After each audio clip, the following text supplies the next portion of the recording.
It was quite strange. A few of the shops had music playing and the lights were on, and all of a sudden there was a thud. It wasn't a loud bang, it was just a dull thud. The lights flickered and died, and they probably weren't maybe 10, 20 seconds, I don't know, but it seemed a lot longer. And then it flickered, the noise started going again, and this big orange cloud lit up the sky. And my first thoughts were, shit, a gas main's exploded. I didn't think, the last thing that was in my mind was there's a bomb. I just thought it was a gas main. On the right-hand side, the Paddy's bar was well alight and people just screaming and going on. There was days people walking past me. There was one girl come past and her arm was just hanging by a scrap of skin from the elbow, and she didn't seem to be in pain. I guess she was in a state of shock. And then I looked to the left and it was just utter chaos. I raced up to the front of the Sari Club and it was just a nightmare. It was just a nightmare. There was people screaming, people on fire. I'm trying to find the boys. I couldn't see any of the boys, so I started going into the Sari Club, and there was just bodies lying everywhere. There was a couple from Maroubra, and what had happened was that the wife had been pinned by a big board, a big lodge from the waist down, and the few of the guys had tried to lift it off and couldn't do it. And I later learned that was Geraldine Buck, and her husband Steve just sat down with her and wouldn't leave her. He sat there with her. He pushed all the boys away and they all got outside, and he sat down there and held her hand, and he kind of he burnt to death with his wife, you know. And incredibly tough man to be able to sit there with that heat and just stay with his wife. I mean, that's the sort of stories that I don't think really get told, but there was there's a lot of heroes that night. A lot of people put themselves in danger. The downtown streets of Kuta during the evening summer months in Indonesia are jam-packed with visitors from all over the world. A tourist hotspot, which once was a fishing and beach resort, now caters to young Western couples and moonlighters who are looking for extravagant discotheque entertainment on their weekend vacation getaways. The Kuta district is located as the furthermost point south of the Bali province in Indonesia, and in 2002 was also experiencing strife from within. Megawati Sukarnoputri became the 6th woman to be president in the country's history, but was clearly unprepared for the role, becoming easily overwhelmed trying to recover a failing economic GDP, as well as being dysfunctional regarding political matters. The country was also witnessing a rise in poverty, which had an alarming uptick over the last 8 years. And according to the Asian Development Bloc, the agricultural sector, which absorbs about 35% of the labor force, has consistently grown at a slower rate than the country's average GDP growth. It is harder for households at the lower end of income distribution to climb out of poverty. Since 1997, Indonesia households have faced many negative economic shocks, food price surges, and natural disasters.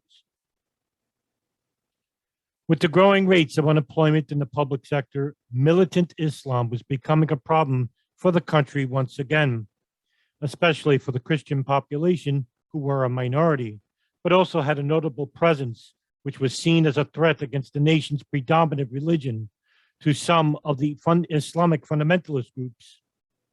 The Jemaah Islamiyah, an ultra-Orthodox Salafi, founded by Abdullah Sunkar in 1993, had started returning from the shadows after the Suharto-led secular government fell in 1998. Sunkar, along with Abu Bakar Ba'asyir, wanted the country to be led under the Sharia, an Islamic rule of law. Bashir was a known radical imam who founded the Al-Mukmin Islamic school located in the city of Surakarta. The school was labeled a boarding madrasa, which could hold up to 2,000 students between the ages of 12 and 18. In the hallways of the school, one can witness pictures of students holding AK-47s with black headbands inscribed with surahs from the Quran. One sign in a classroom would read, Death in the way of Allah is our highest aspiration. Another, live as a normal man or die as a martyr. Some of the students who were taught here would later be known for two of the worst terrorist attacks in all of Southeast Asia. Ali Amrozi bin Nurhasyim, or known as Amrozi, Huda bin Abdul Haq, known as Mukhlas, and Joni Hendarowan, known as Idris, for their participation in the 2002 Bali bombing attacks. Assam Latin Sami, Mohammed Rais, and Masrio bin Ali Umthar for their participation in the 2003 Marriott Hotel bombing. The Jemaah Islamiyah began coordinating with other jihadist organizations within the country and in the Middle East, such as Al-Qaeda, Abu Sayyaf, and the Moral Islamic Liberation Front during the fall of 1999. With the country under economic duress, a growing Christian population, and a new inexperienced transitional government under Sukna Putri as its president, the Jemaah Islamiyah, along with the Salafi-oriented groups, began to take steps toward achieving the goal of Indonesia being led by the Quran and the Sunnah as depicted in the Hadith. One person who fervently believed in creating an Islamic government in Indonesia was Imam Samudra. Samudra was known to be a studious child while growing up in the Banten province from a well-to-do family where he had 12 other siblings. He attended junior secondary school and while here received high marks. He was quite curious about history and Indonesian mysticism. His teachers here introduced him to Salafi Islam. After graduating, he then attended the State Islamic Senior High School, where again his interest took him to history and Islamic law. After he completed his high school, Samudra was like many other young Salafi Islamists. He wished to travel to Pakistan to enter the jihad against the communist government in Afghanistan. Yet, he never saw the battlefield, not once. Instead, while in Jalalabad, he was introduced to Camp Sada, where he received guerrilla training and Wahhabi lessons from the local imams who were from the local madrasas in Islamabad. His stories about participating in jihad in Afghanistan were left questioned and at times exaggerated. He would disappear for 10 years before returning home, only to disappear once again. His family would later claim they had no idea where he was during his times he was away from home. Samudra would then travel to Malaysia, in which he would teach at a religious school south of the country in the early 1990s. The school was run by the militant Jemaah Islamiyah group under Abu Bakar Ba'asyir, the group's spiritual leader, and Ridwan Isamuddin, who went by the name de Guru Hambali. Samudra, now at the age of 32, became motivated by the Salafi ideology, and he wanted to fully radicalize Indonesia and the enemies of Islam eliminated, which were evidently the Christian and Jewish kafirs. Samudra saw what economic sanctions did to the Iraqi civilian population in 1990, as well as the U.S. invasion of Afghanistan in 2001. He wanted revenge for the Muslim blood spilled at the hands of the Yahud, which was the Jew, and the Crusader, which were the Christian. However, just a year prior, a series of bombings on Christian churches in 2000 sent a resounding disapproval from many members of Jemaah Islamiyah. They considered the laws of the Quran regarding non-combatants as uncompromising. And according to Quran, Surah 1733, and do not kill anyone whom Allah has forbidden, except for just a just cause, and whoever is slain unjustly, we have indeed given to their authority, so let them not exceed the just limits in slaying. Surely he is aided. The bombings were authorized by Ridwan Isamuddin in return for the Christian-Muslim conflict, which saw 250 Muslims killed in 1999, just a year prior. Hambali tasked Samudra with the construction of the bombings, in which he created a small dedicated core group who were called the Badr Battalion of the Islamic Army. Samudra would sometimes construct the bombs himself, which were hidden inside Christmas gifts and left at the doors of churches. Later, in the fall of 2000, Hambali plotted to bomb U.S. embassies in Singapore, but Indonesian authorities got wind of the plot, and Hambali was forced to flee Thailand. He tasked Huda bin Abdul Haq, who went by the name Mukhlas, to lead the Jemaah Islamiyah in Samudra, Singapore, and Malaysia. Samudra had a backup plan to the foiled operation constructed by Hambali to bomb public areas where Western tourists would congregate in large numbers. Sensing the disapproval of many within Jemaah Islamiyah over the bombing of Christian churches in 1999, Samudra had to only allow a core select group to be in on the plot. Some of those members belonged to the group he once founded, the Bakar Battalion.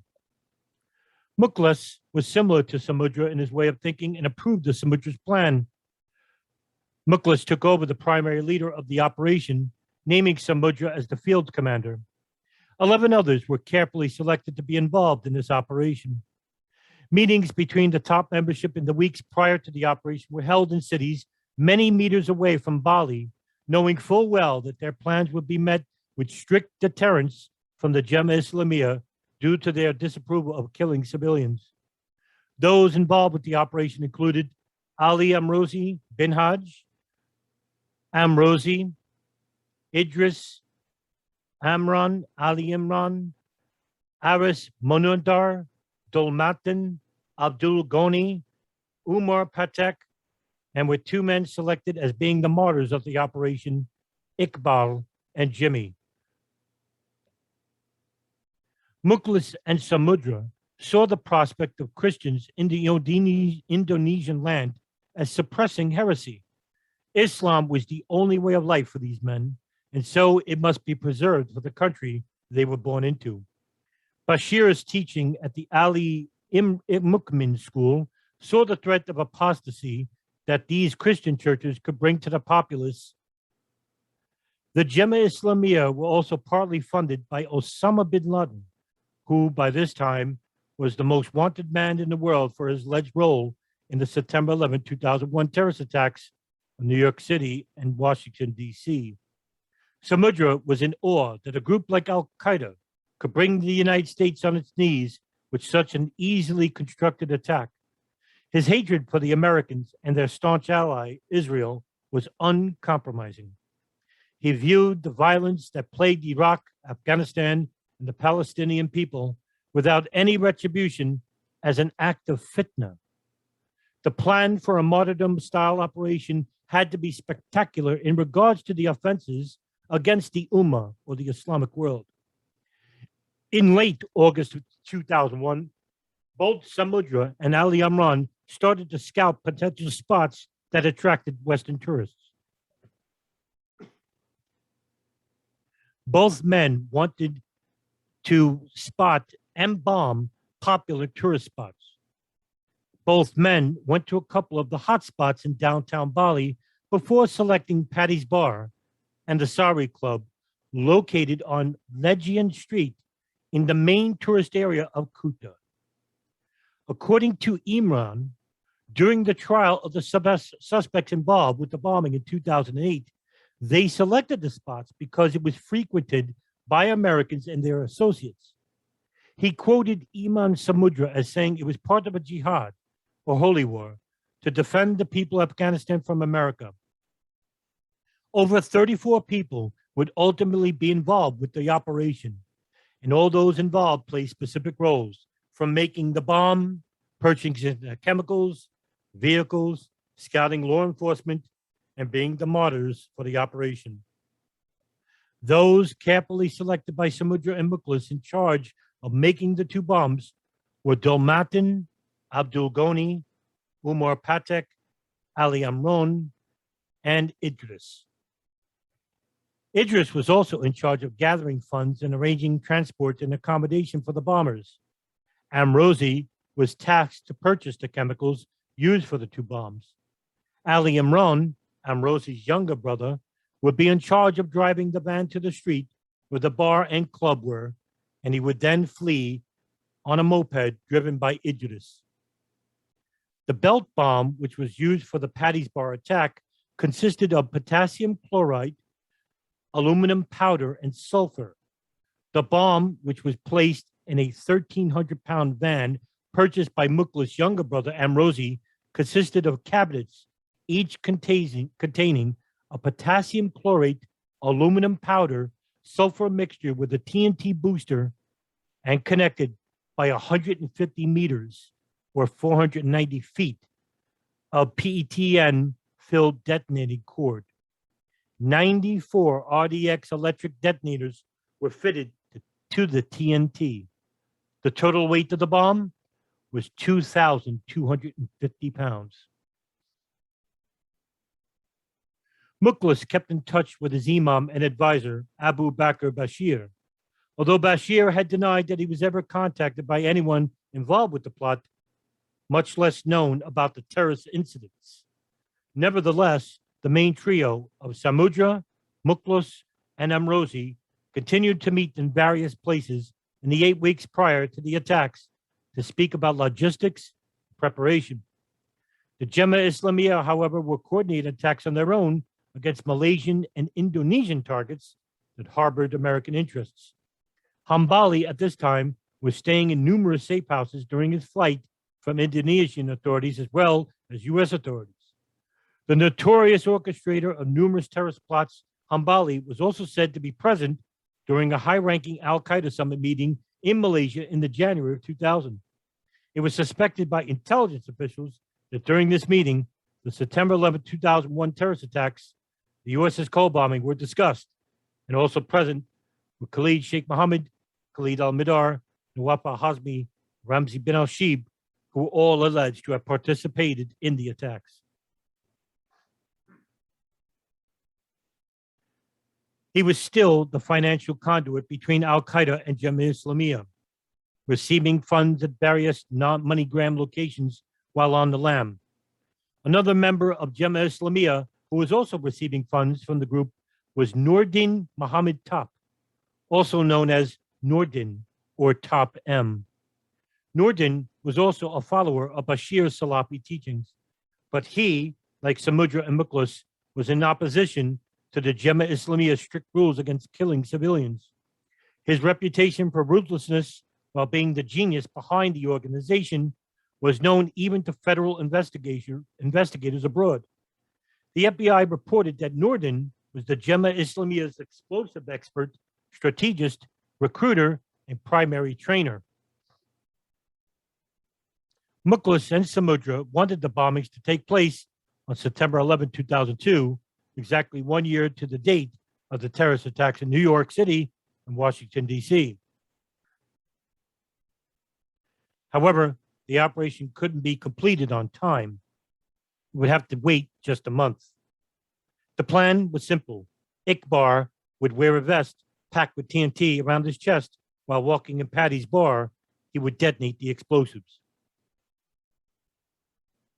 Jimmy would then wait until Iqbal detonated, and in return, he would detonate the cabinet TNT bombs in the van, although there was slight mistake in the operation, such as Jimmy being a terrible choice for the driver, making common, simple mistakes, even in training how to park a vehicle.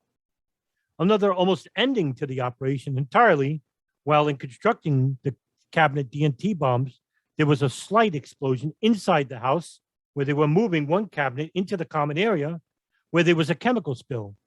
It caused a chain reaction and causing slight damage. Ali Imran would explain in a police confession about the incident.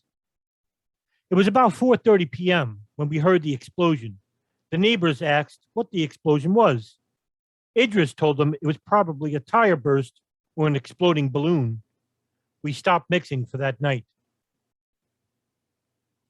On October 12, 2002, Ali Imran would travel to the American consulate and scout the area. He would place a small bomb hidden in the package just outside the walls of the consulate. Imran would then travel back to his house where Idris and the martyrs, Iqbal and Jimmy, were preparing themselves for the final ride. Imran checks the van. It was crammed with 14 filing cabinets packed with TNT. Imran then helps place the TNT vest on Iqbal, who by this time was sweating with nervous anticipation.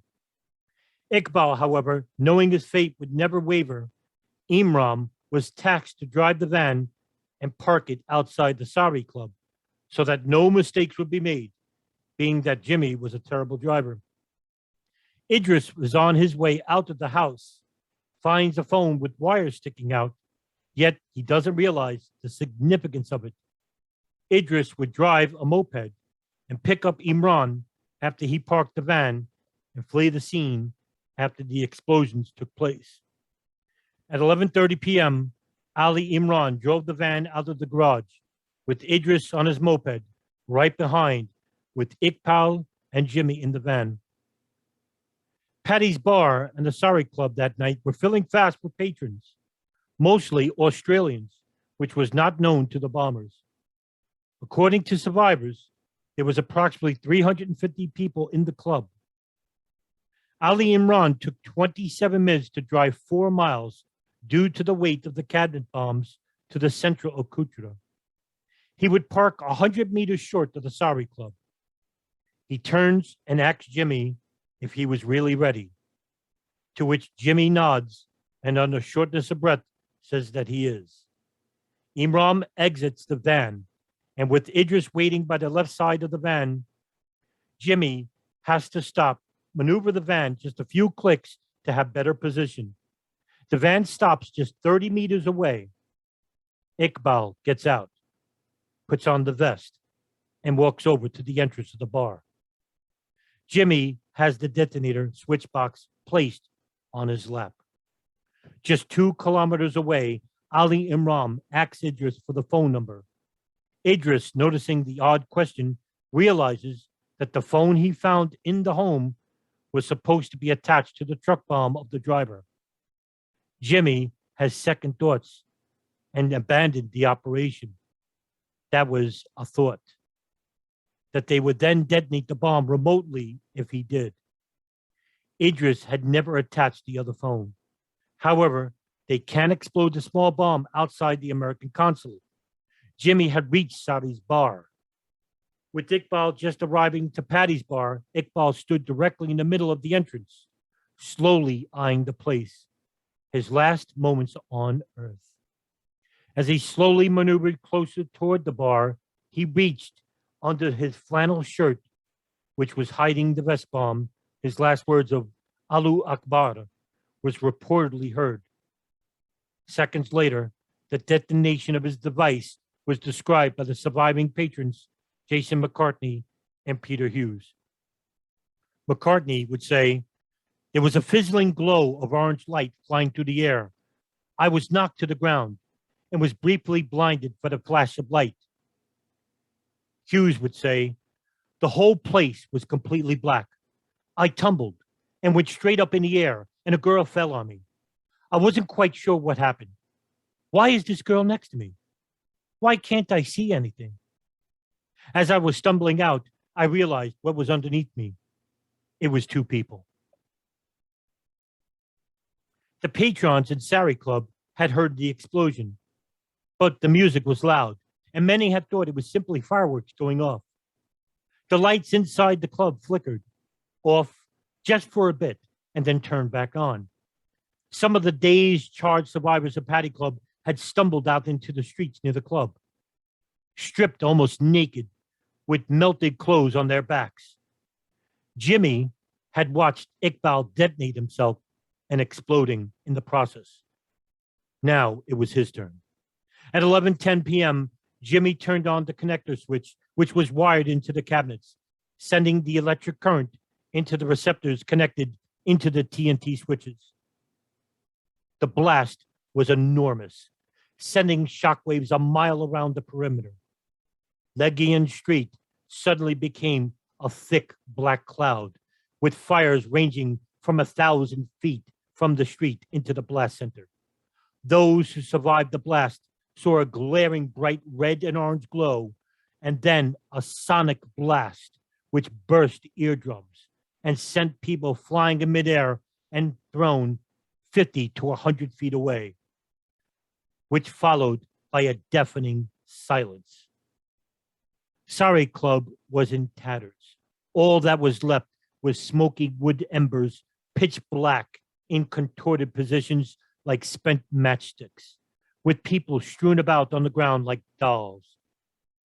A few survivors began getting up slowly, completely shocked to their core, walking clumsily in disbelief with physical distress. Hannah Beth Luke was one of the survivors of the Sari Club bombing. She was there on vacation with her boyfriend, Mark Cajardo. Cajardo had went over to the bar to order drinks. When the explosions rocked the club, Luke was thrown in midair and knocked backwards. Cajardo was killed almost immediately, as he was near the epicenter. According to Luke, she was on the dance floor while Cajardo walked over to the bar. She explains, "There was a wave of hot air and the most powerful noise. Everything was destroyed in a second. I was thrown into the air and landed on the ground. I thought my time was up for a while. Somehow I wriggled myself free from the rubble. I was intact. I managed to climb onto the roof 4 meters above using severed electrical wire, which were dropped down onto the rubble. I was all right." Luke had managed to find a bloody and shirtless young man who was bleeding about his head and chest. She asked his name.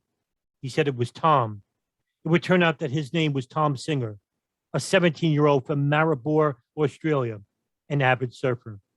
It was his first time in Bali and his first time vacationing outside of his home country. Singer would suffer severe burns over 65% of his body, with Luke managing to have his arms slung over her shoulders as they walked out together from the burning, charred remnants of the club and out into the thick, acrid black hell which surrounded them as stores, cars, and businesses were raging in flames. A photographer had happened to take one of the most iconic photos of the Bali bombings, which was posted globally soon afterwards, even making the cover of Time magazine. After 4 weeks of being under hospital care, Singer would expire from his injuries.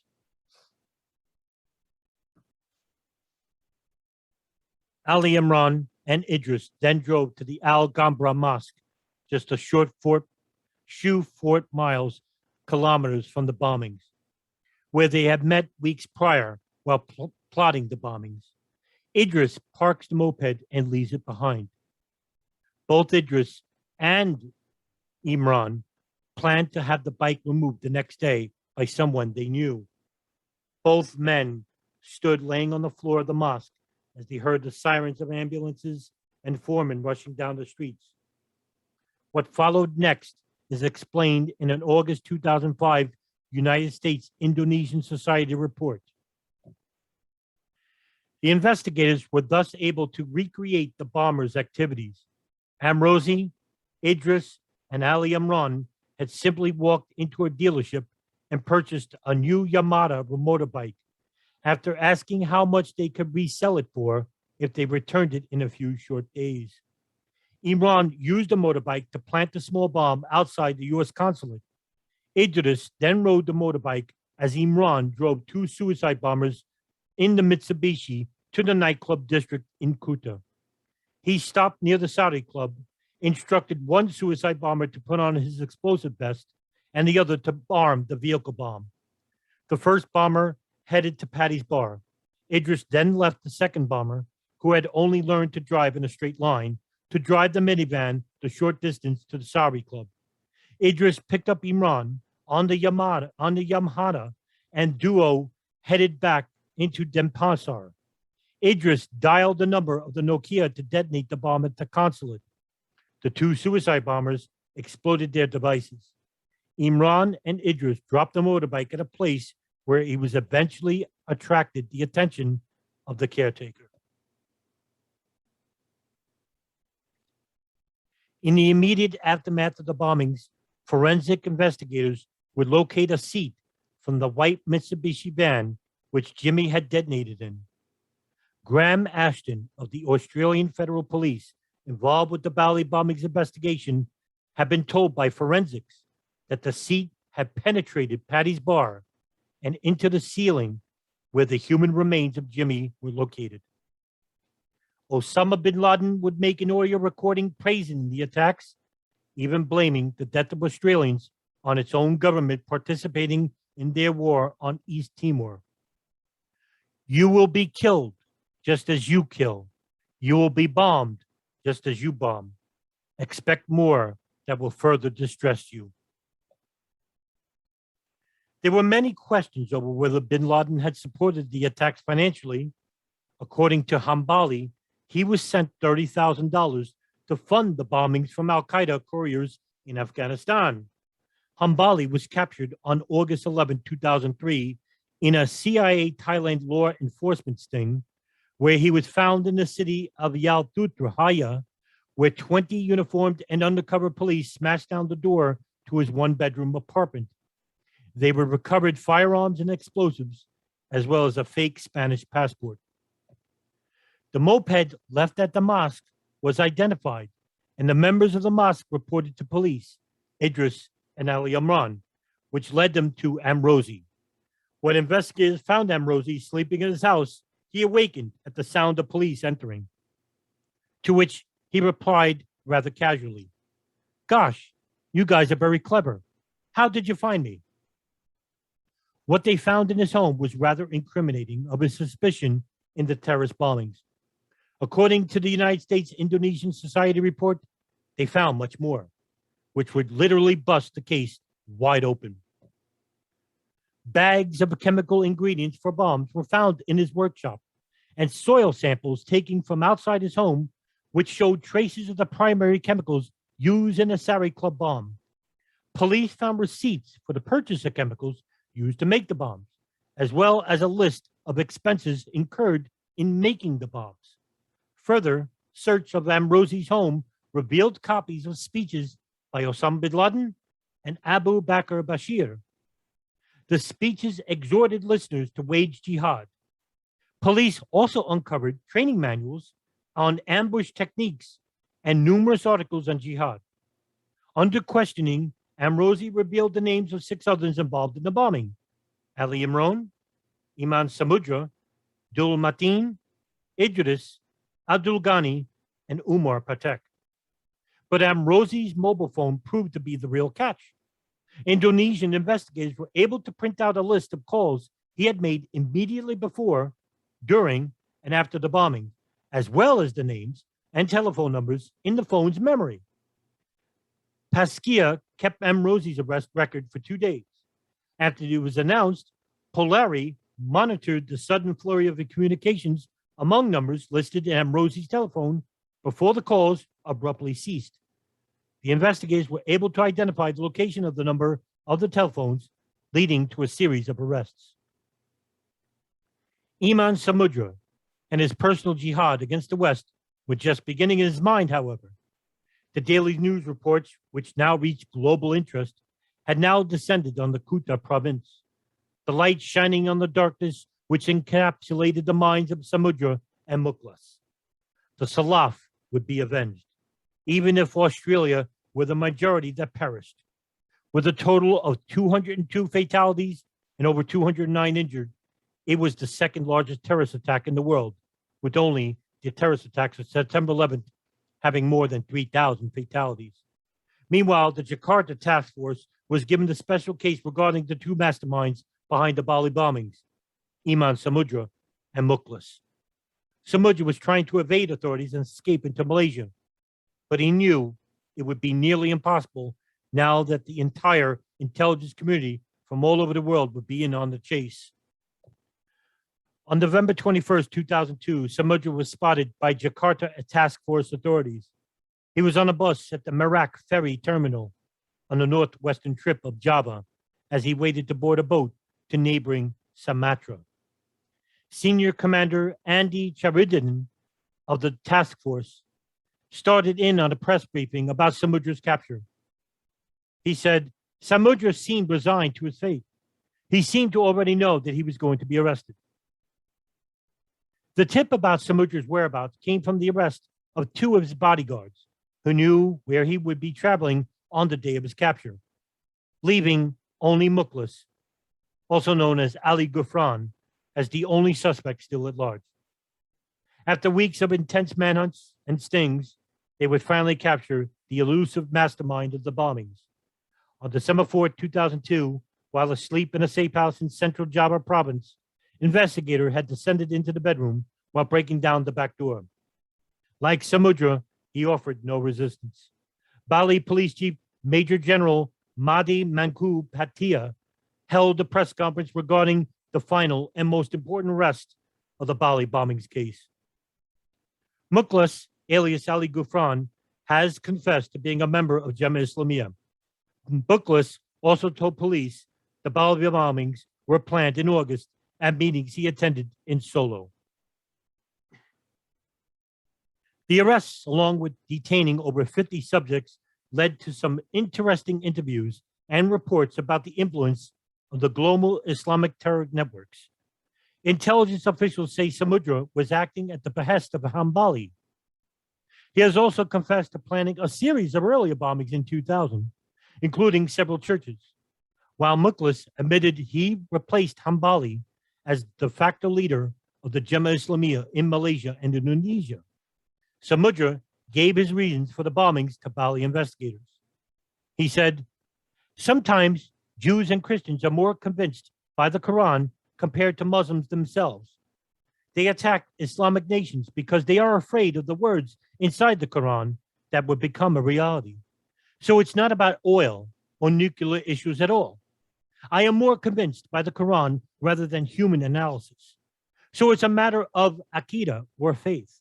Until Judgment Day comes, there will be no peace unless Islam gets the victory." Mukhlas openly confessed to masterminding the operation, while also detailing what the primary source of funding from. He would say, "I do not know for sure the source of the aforementioned money from Hanbali. Most probably it was from Afghanistan. That is, from Sheikh Osama bin Laden. As far as I know, Hanbali did not have a source of funds except for Afghanistan." However, Abu Bakar Ba'asyir, the man who schooled most of the Bali bombing suspects, the man whose Salafi studies helped shake these young men's minds and hearts to create terrorism as their religion, the man who had been watched for years by Indonesian authorities to his long-standing ties with Abdullah Sanggar, the founder of Jemaah Islamiyah, and the man who some of the Bali bombers suspects claim was the sole motivating factor and supporter of the bombings, as well as other previous terrorist attacks in the country, was finally arrested on October 19, 2002. He is suspected of not only being behind the Bali bombings, but also the bombings of the January 19, 1999 bombings of Christian churches on the Islamic holiday of Fitri, and the bombings of Christian churches in the towns of Batam, Martam, Merdan, and Mojokerto, which killed overall 18 people. He is also charged with treason and false statements to the police. The United States Department of Justice and the State Department had wanted Bashir to secretly render to be faced prosecution for its alleged ties to Al-Qaeda, but President Megawati Sukarnoputri refused due to the country already being at center stage of the Islamic world, and handing over someone as infamous as Bashir would bring unwanted fundamentalist attention for future attacks of the country. With Amrozi being shopped around for court proceedings, he became the face of the Bali bombings, constantly smiling, rather unconcerned about his disposition, shouting Islamic phrases while being shuffled by two Indonesian guards on his chairs before the court. On January 28, 2003, officials hold a press briefing and announce that Jemaah Islamiyah was behind the Bali bombings, and also announced that Bashir is the primary influence behind the motivation of the attacks. Ali Imran, who was arrested months prior, admits to his role in the attacks, and even goes on to elaborate that the civilians killed in the attacks were justified because of Australia having a tie to the United States, who was the legitimate target of terrorist attacks due to their invasion of Iraq and Afghanistan. Anyone affiliated with the U.S. was considered a target for retaliation, according to Ali Imran. The lawyers defending Samudra, Mukhlas, and Amrozi knew that their clients were going to put up much of a defense. They all have admitted their roles with conviction before Indonesian authorities. It was just a matter of whether they faced the death penalty or life imprisonment for their admitted guilt. Samudra and Mukhlas were proved defiant before the courts, even shouting at supporters which were allowed at the court pews. While being transferred to the Denpasar police station, he would be heard shouting at the press who were filming the enigmatic terrorists. "Hey Bush, John Howard," the Australian Prime Minister, like this, while running his hand through his throat in a slow slashing motion. "You are next. I get gun. Gun for you. Don't forget, this is a terrorist country. Life for life. Soul for soul. I am a killer for you. As long as you kill our Muslim country, we also attack your country and your people." The following weeks of April and May would showcase their antics before the court with loud declarations and circus-like display. The jovial trio of Samudra, Amrozi, and Mukhlas before the world stage gave them an egotistical thrill, unlike they ever experienced before. They also showed their lack of empathy, which was from years and years of manipulation and the perverted teachings of the Salaf by Bashir, and from the Al-Mukmin school, and from those affiliated with it at local mosques. Their poverty-stricken areas of the Islamic world have been abused by the Saudi Gulf Wahhabi ideology since the early 1970s, and hundreds of millions of dollars poured in from the oil boom, turning former socialist Arab countries into Wahhabi-oriented provinces. Their vitriol for the West came from the teachings of older Muslim men who feared and hated the West due to outlawed texts from Sayyid Qutb and Ibn Baz, the Saudi Imam and the Grand Mufti. Imam Samudra was simply just a spoke in the wheel for the Salaf. His own world, undefined, became defined by the perversions of his people like Bashir and the Samudran, who take advantage of the impoverished youth and make them into pawns for a nefarious geopolitical game which has no true ending. All of which is anti-Islamic. The results are usually the same: insidious actions causing lives of the incident to which the Quran forbids. Because of that, we decreed upon the children of Israel that whoever kills a soul, unless for a soul on for corruption in the land, it is as if he had slain mankind entirely. And whoever saves one, it is as if he had saved mankind entirely. And our messengers had certainly come to them with clear proofs. They indeed, many of them, after that, throughout the land, were transgressors. Surat Al-Ma'idah, Sahih International. Samudra never read his part, nor likely did Mukhlas, Amrozi, Ali Imran, Idris, Jimmy, and Iqbal, or even Bashir for that matter. Or if he did, they never bothered to want to become pious Muslims, but rather purveyors of a message that there is only a perversion of Islam, one that opposes the words of the very faith itself. The true death lies not just for the 202 people who were murdered, but also in the hearts and minds of the Bali bombing operators who made death their God and life their enemy in their religion based on a perverted teachings of the Salaf, who arrogantly thought of themselves as the conduit to returning Indonesia back to the days of the Salaf, which were the first and second generations of the Prophet Muhammad. The main suspects involved with the Bali bombings would receive no reprieve. On August 7, 2003, Amrozi is found guilty of helping plan and carry out the attacks. He is sentenced to death. On September 10, 2003, Imam Samudra is found guilty of organizing attacks and sentenced to death.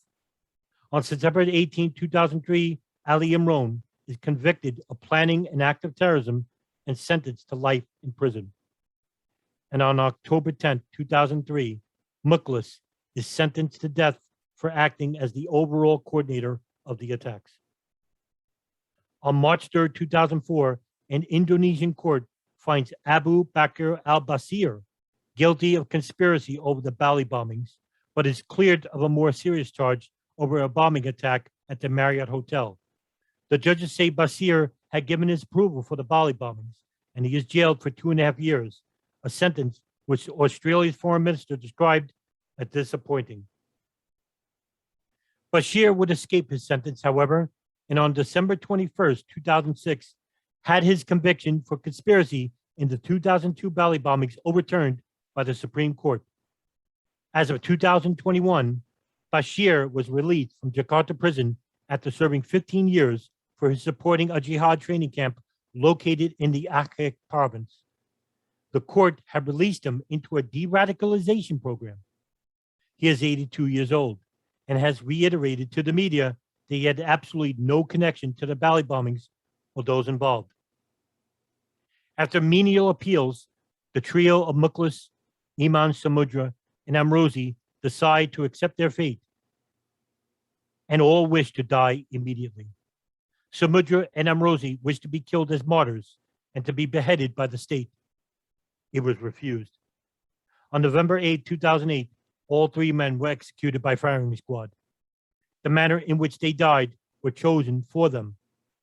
An ironic end to the men who decided the fates of 202 people who based it on the perverted teachings of men who claimed to be descendants of the Salaf and the perverted teachings of Ibn Taymiyyah from the Hadith.